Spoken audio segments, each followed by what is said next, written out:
I will clap sync. We just got back from the theater. We just saw the D&D movie. We just saw the D&D movie in theaters. And we didn't get the collectible bucket because they were sold out. Yep, in All one day. 200 in one day. We're recording this on April 1st, which is ironic that we saw the D&D movie on April 1st.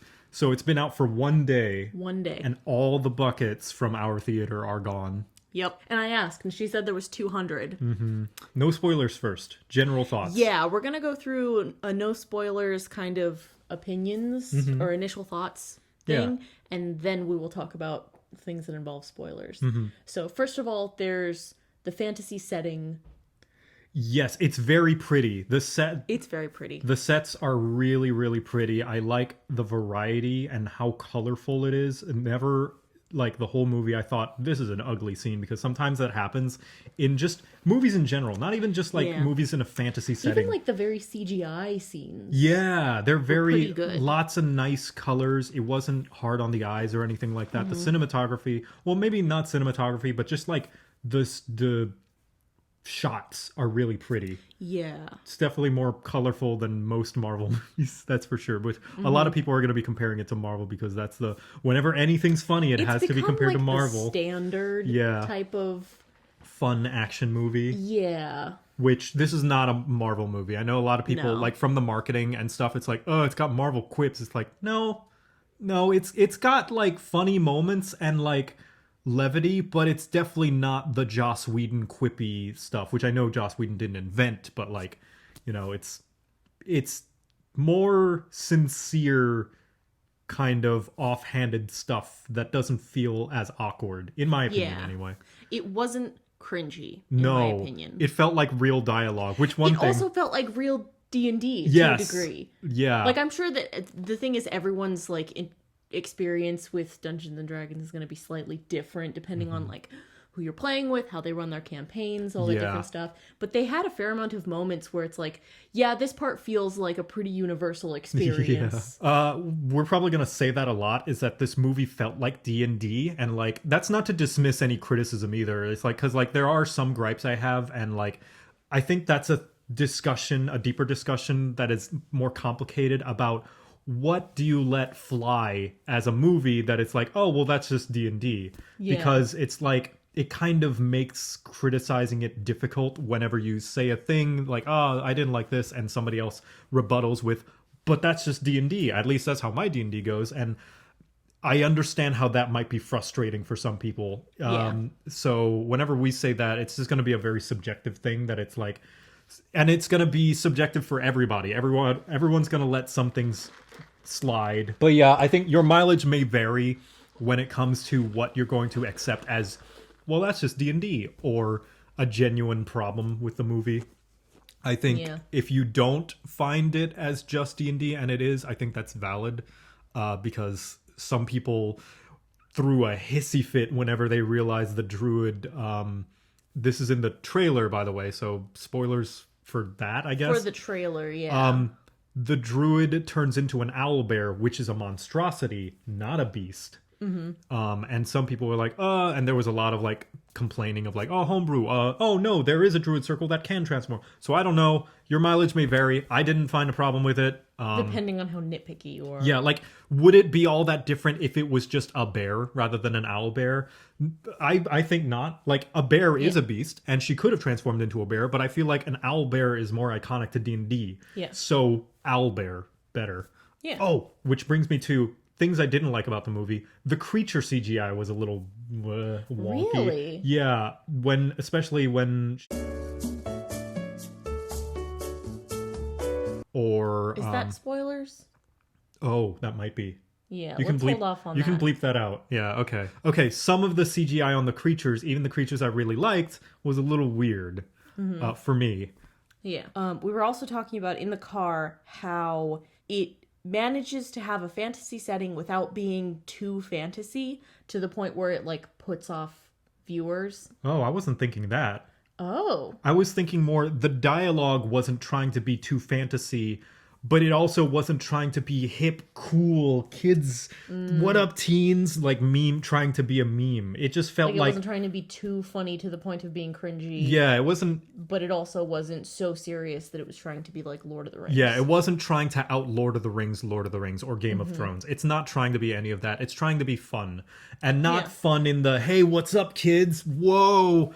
Oh man, that it's not trying to make its own catchphrases. Like Mm-hmm. there's just characters that talk somewhat like modern day, but it's not trying to appeal to any. It just feels like normal people talking, which I think should be what a D&D setting is, even though D&D in lore does use the fancy language. But like I think painting D&D through the eyes and experience and tone of a real D&D game is going to be what sets it apart from other fantasy settings. Yeah. So many fantasy settings are trying to be Lord of the Rings, and the only one that has succeeded is Game of Thrones, because Game of Thrones is like harsher Lord of the Rings. Yeah. But everything else is like has not been able to achieve that same magic in terms of the dialogue and poetic nature of how they talk. And I'm glad that this film didn't try to do that. Yeah. I was saying that I'm glad that it didn't lean too hard into, I don't know, like there's certain iconography that everyone knows, but even the stuff where it's like, oh, I don't know what that is, but I can tell it's a monster and it is bad right now. So it's like, I know that there are certain things that are references that I don't understand, but the movie isn't like diminished because I don't get those references. Yes. Like everything still works. The parts, like the things that a general audience might not understand that the movie shows, but is not important, it doesn't feel the need to explain. Yes. Like, there were certain creatures that show up that it's like, oh, what is that? But And spells and items. yeah, and... that it's like the movie doesn't really explain it because it's not important to be explained. Yeah. It's like that's just a background thing, or this is just here, or you can tell what it does through just showing, like the movie will show you that it does this thing, as you can just connect the dots. It's like, oh, what's that spell? Oh, it does this thing. Okay, cool. That said, though, I feel the first half of the movie had a lot of explaining, and I understand it's because the movie has to explain it to an audience that doesn't already understand it, like a few spoiler creatures we can talk about later, but like there's a lot of exposition, not just to set up the plot. I think that's fine, but like even just to set up a single like scene, they'll go through and exposit a thing. It happens multiple times as well, especially with this one character that I didn't quite like all that much, that we can go into in spoilers. But do you want to talk about spoilery things and more specifics? yeah, but overall, Is there any other like general thoughts that you have about the movie, just as a general thing? I think it'll be really good for bringing people into D&D. yes, It's going think to be really inspirational for a lot of people. because there are possible worlds where the D&D movie comes out, it's a fun time, it's fine, it's whatever, and then people are just not interested in taking it any further. I think this movie will make people interested in Yeah. D&D because it introduces a lot of cool concepts, a lot of cool things, and I think by it, just as a movie, it's as well, it's a fun time. Yeah. It's a very fun movie. It's a very fun Even movie. if you don't know anything about D&D. Like, I don't know a lot about the, like the canon of D&D, like the actual worlds that are built up. Like, I recognized the name Neverwinter. I don't know if that's, like, spoilers. No, I don't think so. There is some Like fan that service. setting. This movie does have quite a bit of fan service, but it's referential. It doesn't Yeah. it doesn't use the fan service. Like, I personally believe that it does a good job of not relying on the fan service in place of actual substance. Like, the fan Yes. service is just the dressing. Yeah. Like, it still has a thing. Like, it could have been replaced with anything else, but they chose to have it be a D&D thing that people would recognize. And I think that's better than what the old D&D movie did, which is like, sure, this could have... We need to watch We that, do need to 'cause watch I've the old never D&D seen it, movie. and I've heard nothing but horror stories. It's awful. We should watch it. But yeah, For the culture. that was the problem with the old D&D movie, is that it didn't use a lot of D&D stuff. And I guess that's fine. You could excuse it with, oh, it's just a homebrew setting and all that. But then how much of it that doesn't have D&D canon before you can even call it D&D anymore, right? And I feel like that's not a line anyone can draw. But This one, there's a lot of things that are actually from D&D, like setting names and maybe certain factions as well. Monsters and spells and But items. they're not imperative on being that thing. Yeah. It's just nice that they are. Yeah. Like, you could technically take this movie and replace a lot of the, like, monsters with General Monster, and it would still be a perfectly good movie. Yeah. But there's a level of fan service under it because it's referential to Yes. D&D canon. Yes, it doesn't use as reference to replace the actual substance of the movie. The substance of the movie would still be there, even if you replace the names and the settings and some of the monsters, like you said. There's still some good character moments and plot building and payoff. There's a lot of good payoff in this There's movie. so much good payoff. Yeah, in terms of like they set up a thing and then it seems like it's just a one-off thing and then later it comes back and you're like, oh, that's the best thing. Or things are happening and you're like, oh, how is this gonna, because you can tell things are gonna come back, but you can't tell how, and then when it happens it's like really satisfying. That, you and me agreed in the car that's the best thing this movie does, is the way the characters solve the problems is so creative. The problem solving is so real. Yes, whenever the characters like have a problem they have to figure out, it never feels like they were given the solution or that they cheated or anything. It genuinely feels like they were very clever. Yes. It's very That's creative like, solutions. Or one dumb solution that I really love, because those always happen in D&D. Yes. So, like, the thing that I wanted to tell you in the car was that we did, me and my friends, we did, like, a mini D&D session so that two of our friends who had never played D&D could just try it out. And in that, like, so our friend who was DMing set up, like, a little mini thing where we were just at a inn above a tavern, went to the tavern, went up to the inn, and then a bunch of like monsters or whatever come in and we're supposed to fight them, and then we're like, well, let's jump out the window. And she was like, great. What? And we were like, yeah, we're gonna climb out the window and surprise them from the front. And she was like, okay, I guess. So we went out and she was like, well, that's where the big bad is, so I guess you're fighting that now. Wow. And like, that's very real D&D, that it's like you do weird creative things and it throws off the story but still ends up working out. Oh, and yeah, I love that. That it's like you come up with one solution and then sometimes it turns out to be even worse. So yeah, overall, as a movie, I think it's pretty good. As a like D&D fan service movie, I think it's great. I think it's like fantastic. I think it's just a good movie for someone who doesn't consume D&D. But if you do like D&D, this movie is going to be even better. Okay, let's talk about like random spoiler things. Yes, spoilers. Okay, the thing that I didn't like. Yeah, I'm curious. What part about it did you not like? So, a few things. Also, what character did you not like? Well, I didn't dislike the character. It was more like a moment of the character. It's the paladin. When they're in the place and then they're hunted by those... Is the paladin like the one that I said was like the real main character? Yeah. He's there for a bit and he kind of... He feels like the DM's self-insert. Yeah, a bit. And he kind of takes a little bit of agency away from the characters during that segment that he's there. You know what he feels like? What? He feels like a Mary Sue. A little bit. He feels like the DM of this movie made a little bit of a Mary Sue that ended up being too perfect. Yeah, but I still think even if you look at it that way, that's what I mean by like, oh, but that's just D&D. But I still think that it's a problem with the movie aside from that. Like, we could have just not had that, you know? Like, even if that is accurate to D&D. I didn't like... I feel like for the majority of the time he was on screen, the rest of the characters kind of just had nothing to do. A little bit. Except for fixing their own mistakes. Yeah, I guess so. And that's a little bit of a shame, because my favorite parts are when the characters are interacting and working together to do stuff. I think my least favorite part of the movie was when they encountered that group of people that are hunting them down.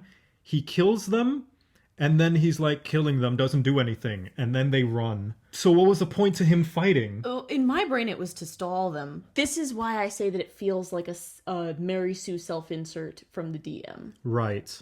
Which, does that make that problem okay? Like, does that mean... But I think it does in a way to show that they are not powerful. That it's like, they have a real hero character, I guess so, but even the hero character didn't do anything there except for me, in my eyes, just kind of waste some time. I guess. Like, I feel like if there are other ways, if you wanted to depict the power of the characters or lack thereof, there are other ways to do that. That they didn't have to do this because this just felt like a waste of time. Like, I would have been fine if maybe the barbarian did that and then the paladin's like, well, that was pointless. And then show them, like, I feel like that would have been better. Instead of the paladin, the guy who knows they're going to come back to life, killing them and then saying, that's not going to do anything. I think well, then why did you that moment, do it? yeah, in that specific one, that probably would have been better because, yeah, same thing where he could have been like, that's not That's just going gonna, to yeah, that's because just gonna slow them it down. also follows up the whole like they're making mistakes that he's having to like teach them, Yeah. like more like a teacher kind of like giving them guidance. Because he's supposed to know more than them, but if he knows they're just going to come back anyway, why did he even bother? I don't. I really feel like it was just to show off how cool and badass the paladin was. It was a fun fight scene. Yeah, but I feel like and they I feel have. like that's about it. They've already. I feel like even if you took that out, there's still plenty for the paladin to be cool, like him falling into the Underdark, him stabbing the dragon, him knowing what the intellect of devourers do. Yeah, explaining the trap. I love the intellect devourers. Too, Yes, because I've never heard of that monster. Yes, they're great. That's one thing. We were talking earlier about how there's a lot of exposition even for just one scene. I feel like that scene was okay because he was building up the intellect devourers. He's explaining they devour whoever has the higher intelligence. Is it higher risk? Yeah, the higher your intelligence, the higher the risk, and then they just walk past, and I was like, "That's great. That's a good joke." I feel like that plays off of also the chunky boy. Yes, Chunky Dragon is great. Him. The CGI on him was okay. Like that one I'm okay with. The Intellect Devours was okay as well. And I'm just getting all the negative stuff out of the way first so that I can talk about the good stuff later. But like, it's gonna sound like I'm really negative, but it's just I want to get this out first. Talk about the bad first, and then the good. Mm-hmm. Yeah, I didn't quite like those portions with the Paladin. He's fine as a character. It's just certain scenes with him I just like. Yeah, I feel like if he was part of the whole movie, I would have been very annoyed. Yeah, but for me, he was there a digestible amount. Yes, he was there enough. I was glad that he wasn't there for the whole movie. Like when he left, I was pleasantly surprised. I'm like, okay, good. The party was getting a bit big, and also he's just a bit too exposity to do the whole. But that's just D&D thing. Right. There is always, at least I feel like most of the time, a lot of the time when you're playing, you'll come across a character who's better than you, like an NPC, and be like, hey, come with us. You seem really good at this. Can you come fight this guy we're about to go fight? Right. And they'll be like, no. Yeah. Because the DM knows that they can't be part of the whole journey. Mm-hmm. Yeah. The CGI for the big chunky dragon was great. The CGI for all the less spectacular creatures, I personally feel, then again, I'm like a big stickler for CGI creatures. Yeah. I feel like the druid turns into like a fly and a mouse. I like how many things the druid turned into. Yes. I like that she I like the deer joke. Yes, I like the deer joke as well. The deer itself, I didn't like how it looked. I think it looked pretty bad. Same thing with the axe beaks in the town. The axe beaks in the field looked okay, but the axe beaks in the town felt like real fake looking. This is a thing that I noticed that I brought up to Joe in the theater, was that there was one point where they were all walking through a field and it looked like they had a green rim around them, like green rim lighting, which made it look like they were in front of a green screen. Which they might have been, but it also might have been the theater because that was also on like the mountain range. Yeah, I was noticing it like on his collar and things, so I was like, no, it's not. It's probably not green screen. This is like just lighting. Yeah, it's probably just from the projector. Yeah. Yeah, I do like how many practical effects are in the movie. There's a surprising amount of practical effects. I was so happy about that because now, so this is support unions. So part of the reason that CGI is so commonly used in modern cinema is because CGI in Hollywood is like one of, if I'm correct, they're one of the few groups that are not unionized yet, whereas like puppeteering is unionized. I think face makeup, like prosthetics and stuff, like makeup artists, I think they're unionized, which means that you have to pay them more. So they're harder to exploit, which makes CGI cheaper a lot of the time than doing practical effects. This could be wrong. Someone please feel free to correct me. But because of that, I love seeing practical effects in professional movies because studios never utilize them enough. Yeah. And there were a lot of practical effects. There were, especially the costumes for like the different races. I'm going to give a double-edged sword, both a negative and a compliment. I love how many different races we saw in the movie. Yes. There were Arakocra, there were Dragonborn. There were the Tabaxi. There were Tabaxi in the movie, a little bit. There were halflings. There was a really cool-looking dwarf, which makes me sad that none of them are main characters. I understand that they're trying to make them look more human to be digestible to a general audience, but man, I really wished like the tiefling looked more like a tiefling. I was gonna say, she just looks like a human. because I thought she was like a satyr. a satyr. I thought she was gonna be a satyr or something, because like one of the things that or maybe I'm thinking ASMRs, but tieflings are known for having like weird skin colors, right? Like which they can have human-ish skin, but there's more to them that set them apart from looking human. And she looked really human. She just looked like a human with horns. The party was 2 humans, 1 half-elf, which is essentially a human with pointy ears, and then a tiefling that looked very human. Yeah. It is because, and it's a real shame, and I was afraid that there would be nothing but mostly humans in it, but luckily there isn't, which makes me all the more like a little bit disappointed that the party consists of mostly just human-looking characters. I guess I don't mind it too much, considering that means that budget could be put towards things on the side that were happening on the adventure. Like I said, I understand it, and it's not a double-edged sword. It's not a major gripe of mine. It's just a little, oh well. But like after I got over that, it's like the characters are great. One last complaint, except for the druid. The druid, I feel like as a character, like her ability set is so cool. I love everything. Every time she gets to do druid stuff, it's so cool, and it like she is probably the coolest ability set of everybody. They somehow made druids cool. That said, her as a character, she doesn't get much to do. I guess they could have given her more. She doesn't have a lot of dialogue. Love her. I think that she's more a character for girls in my brain, because she seems really cool. But I don't know if... But the barbarian's right there. Oh, I like both. I love them. Mm-hmm. The barbarian's my favorite, though. What do you mean character for girls? I think, I don't know if it's like partially the way that she looks, and also same thing, like they made druids cool, the whole shapeshifting, and also she's pretty clever. She just feels like a character that would appeal more to girls than guys. Maybe. I don't know. I just feel like, I don't know. I just would have liked her to have more interesting... You know what part of it is? And again, I'm doing the whole, but it's just D&D. Yeah. She's the random person that's been brought to the table who wasn't part of the original group. Yeah, or the player that mostly just sits back. Some people might be okay with that. I personally, like as a movie, would have preferred a character... I'd love to see more of her. Yeah, I would like to see just more of her in the movie, because disclaimer, I have been given like a lot of stuff from Wizards involving the movie, like, so we don't really have anything. Well, I guess there's the owl bear. I have to give transparency though, like I feel like it's important for me to be transparent, and we could show them the box. Sure, show the image of the box. I don't feel like grabbing it. We'll show pictures. Yeah, pictures. Take my opinion with a grain of salt, or however much salt you think is necessary, for I have worked with Wizards of the Coast in the past.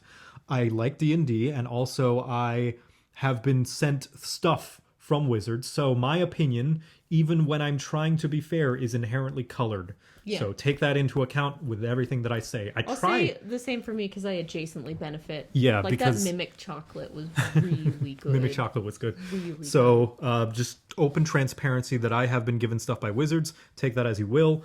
I will not. I will say that my opinion, as much as I try to keep it honest, is inherently compromised and biased. Is the dragon that they gave us the chonky dragon? No, it's not. It's the black dragon that was in like a exposition thing. Whenever they were talking with the dead, and then they were like, "We were in a battle, and there was a black dragon that Oh, that's so lame. spewed acid." I want the chonky dragon. Wizards, if you see this, give I her a want the chonky chonky dragon. Maybe then we'll give your movie a Maybe positive then review. we'll, yeah. Buy our opinions Buy with our merchandise. opinions with chonky Make him a dragon. plush. Make him a plush.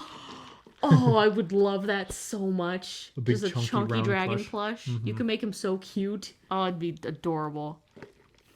Anyway, my opinion is inherently colored because D&D send me stuff. Yeah. But yeah, I would have liked. Including this. Yeah, but including this. this. This wasn't for the D&D movie. This was just No. this was an unrelated thing from them. But yeah, like I wish the druid had more to do as a character, like whether Yeah. to develop or motivations or just I don't know more stuff because she's kind of She was kind of like, but she also became a worm and slipped through the portal. no. That I mean, was a very her, because I was trying to think of like what are some of the things that she is indispensable for. That one, no, yeah, her ability set means she's an important character in terms of problem solving. I'm talking about her character traits, okay, like her as a character rather than her as an ability set, because yeah, that's kind of true because they all kind of have like a personal growth, except Yeah. for her. yeah, like even the barbarian, like she gets to do stuff with her ability set and also be a character Yeah, with she gets to develop backstory. and learn to let go and move on. Yeah, and like even just have dialogue. For the middle segment of the movie, funny enough, around the time the paladin came on the party, I was waiting, when is the druid going to say anything? And it wasn't like until basically the paladin left that she said anything of substance. Like she may have made a comment or something, but I can't remember what she said. But like for the majority of the movie, I feel like the druid didn't say Yeah, she much. didn't really get to have much like personal internal growth. Yeah. Like she kind of Which she doesn't even need growth, I would say. I would just like her to have more character to her. Like more dialogue. Like Toph from Avatar doesn't have a lot of growth, but she is a very notable character that that's not to say she has no growth. She has very subtle kind of growth if you really dig and like look for it, but Toph is a mostly static character who doesn't grow, doesn't really develop all that much. Some people are in the comments gonna be like, no, when she grew in this thing. You know what I mean, though? Like, Toph is a fairly static character, but she has a lot of character traits and a lot of moments that let her be, you know? Whereas I feel like the Tiefling Druid just didn't have much to her. Again, that's just D&D. Sure. But I feel like it wouldn't have made the movie worse for her to have some character, right? Like, I think I would have preferred her to have more character. Like, if I could choose between the two movies of her having character or not having character, I think both could be D&D still. yeah, That said, like I said, her ability set is very cool. I like that. very cool. Another fear I had was that she was going to get to do her one thing and then that would be it. And then they would shelf her. Even when they put the little, like, magic suppression thing on her, I'm like, oh no, she's not going to do anything the rest of the movie, isn't she? They're not going to let her do stuff. But then they took it off. I'm like, oh, she can keep doing stuff. Yay. And she did. That's good. Another thing I really love about this movie, there's a lot of magic in it. Yeah, A lot. They do spells all the time. Or just, not even spells, but just magic things. Yeah. And that was another fear I had about this movie, is that they would hold back, they'd be too scared, they would keep it fairly grounded. But no, there's magic everywhere. Yeah. There's magic like all the time. You don't go 10 minutes before without like some kind of spell or trap or like crazy fantasy creature on the screen. The other thing that I wanted to bring up was that in the very beginning of the theatrical release, there's where they're all sitting down. Oh yeah, that was kind of awkward. It was so. I liked it as a like, oh, this is like a nice little thing that we get to see in the theaters that other people aren't going to get to see. So basically, they showed this like just a clip, like a short clip of the main cast, yeah. just being like, thanks for coming to the theater, thanks for seeing this in its like intended like format and all this different stuff. But also they just seem so tired. Yeah, it was very stilted. It like felt they like were. they did it at the end of a press tour. Yeah, it seemed like they were reading off at a teleprompter or something. Like half of them were just looking at the camera. There was one point where, I think the girl who plays the barbarian said like the same line twice. I don't know if you caught that. She said something like, she was like, thanks for coming to the theater. And then halfway through was like, thanks for coming to the theater. It was like she basically, or like she reworded it slightly, but it felt like they were, I don't know if it was poorly cut together or something. Yeah, or they weren't given a script as to what to say. The wizard said nothing. Yeah. Wait, is he a wizard or a sorcerer? Sorcerer. Because remember, those are different. The intellect devourer passed all of them because he's a sorcerer, which uses charisma, not intelligence. That's great. Yes. Yeah. In fact, none of them use intelligence. Yeah, his character, not his character, but the guy who plays sorcerer. he just kind of like sat there off to the side and like stared at the camera. I think he was like the one who didn't say anything, because I remember distinctly like watching each of them say something and then noticing that he was just kind of sitting there. Yeah, it felt like mom and dad saying, "Now say thank you to the nice moviegoers." Yeah. Oh, it was It was a little awkward. It was sweet. It was very wholesome for me. I thought it was very sweet. I love it because they felt so tired. I love it because of how awkward it was. It was very awkward. It didn't have anything to do with the movie. It was just kind of a funny thing that they put at the beginning of it. It was like, oh, that's nice. Man, this is very stilted. Yeah. But yeah, not a slight against the movie or anything. Yeah, that was just like a wholesome moment. Yeah. That we got to experience because we saw it in theaters. Yeah. It's out now. Go watch it. I recommend it. And try and get one of those popcorn buckets, because they're you'll realize you can't. Just go ask and be like, "Can I have one?" Ask, because there might not be there. They might be gone. 201 day. Isn't that ridiculous? Yeah. Good movie though. Good movie. Yeah. Any final thoughts? This is our new low effort channel where we're just going to be posting couple content and maybe, I don't know, podcasts or let's plays, whatever. And we're not going to try that hard because it's low effort. It's low effort. This is for fun. This is for us, not for you, although you're welcome to come along with us. Yeah, we welcome you. We're doing whatever we want, and we so happen to make it public, which you can watch or not. Yeah.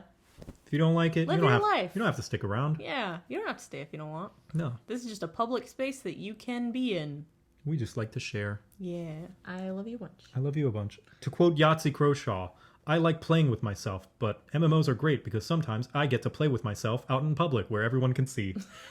That's terrible quote to end this on.